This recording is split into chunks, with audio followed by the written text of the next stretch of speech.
Hello juniors. इस video में हम लोग जीओसी वन के कुछ कंसेप्ट्स को रिवीजन करने वाले हैं। एंड इस वीडियो का जो मेन पर्पस है वो यही है कि अभी तक बहुत सारे लोगों ने ऑर्गेनिक को अपने टीचर से कंप्लीट कर लिया है, बट फिर भी उनके क्वेश्चंस गलत हो जा रहे हैं या उनको एक सही अप्रोच नहीं पता चल रही है।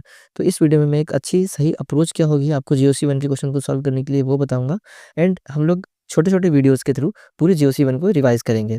तो इस वीडियो का टॉपिक जो होगा वो ये होगा, बॉन्ड क्लीवेज, मतलब जो हम बॉन्ड ब्रेक करते हैं अभी से लेकर लास्ट तक हम ऑर्गेनिक में कोई भी रिएक्शन कराएंगे तो बॉन्ड कैसे ब्रेक करना है, बॉन्ड को कैसे बनाना है एंड कितने टाइप के बॉन्ड ब्रेकिंग होते हैं, ये सब डिस्कस करने वाले हैं।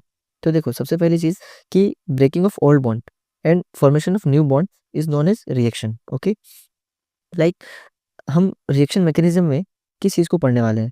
जैसे देखो, रिजेक्टेंट साइड पर अगर दो स्पीसीज हैं तो एक स्पीसीज को सबस्ट्रेट बोलते हैं, एक को रीजेंट बोलते हैं।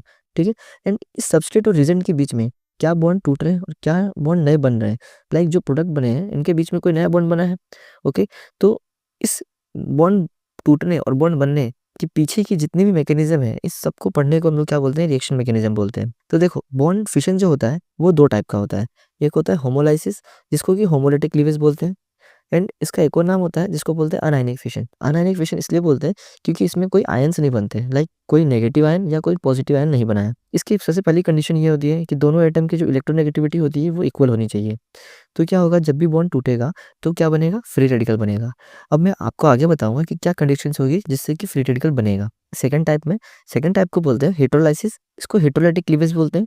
एंड इसका दूसरा नाम होता है आयनिक फिशन, क्योंकि यहाँ पे क्या तो नेगेटिव या पॉजिटिव आयन बनेंगे। लेट सपोज कि ए और बी हैं, दो एटम है जिसमें से बी की इलेक्ट्रोनेगेटिविटी जो है वो ज़्यादा है ए के कंपैरिजन में। तो जब ये बॉन्ड ब्रेक होगा तो इसमें क्या होगा, बी जो होगा वो दोनों इलेक्ट्रॉन को लेकर निकल जाएगा। तो बी जो बनाएगा वो एनायन बनाएगा, एक कैटायन बनाएगा। ओके, इसलिए हमने इसको बोला आयनिक फिशन। अब सबसे बड़ी चीज़ ये होती है कि कितने सारे लोगों को पता नहीं होता है कि हमको कहाँ पे होमोलाइसिस कराना है और कहाँ हेटेरोलाइसिस कराना है। तो एक ट्रिक है जिसको कि आपको याद रखना है। इस ट्रिक का नाम है हेल्पर। लाइक कभी भी आपको हीट और टेम्परेचर दिया हुआ हो तो आपको क्या कराना है, होमोलाइसिस कराना है। इलेक्ट्रोलाइसिस कहीं लिखा हुआ हो वहाँ पे आपको होमोलाइसिस कराना है। या फिर कहीं लाइट लाइट का सिंपल सा सिंबल हो जाएगा, ऐसे एरो बना देंगे या फिर ऐसे म्यू लिख देंगे, लाइक एच म्यू कर देंगे किसी रिएक्शन के ऊपर, तो आपको समझना है कि वो लाइट है। ओके, तो किसी रिएक्शन के ऊपर लाइट आ गई तो वहाँ होमोलाइसिस होगा। And most important thing is peroxide, इसको याद रखना, क्योंकि कई सारे रिएक्शन में हमको क्लिक नहीं होगा ना कि कहाँ पे, लाइक वहाँ परऑक्साइड दिया होगा बट आपको पता ही नहीं चलेगा कि यहाँ पे होमोलाइसिस बनाना है। ठीक है, एंड इसका आर स्टैंड्स फॉर रेडिकल, मतलब ये जो भी कंडीशंस होंगी वहाँ पे क्या बनेगा, रेडिकल बनेगा। तो इस वीडियो में हमने देखा कि बॉन्ड फिशन कैसे होता है एंड बॉन्ड का क्लीवेज कैसे होता है। ठीक है, अगली वीडियोस में हम लोग देखेंगे कि टाइप्स ऑफ इंटरमीडिएट कौन कौन से होते हैं, जिसमें हम लोग पूरा इंटरमीडिएट डिटेल से देखेंगे।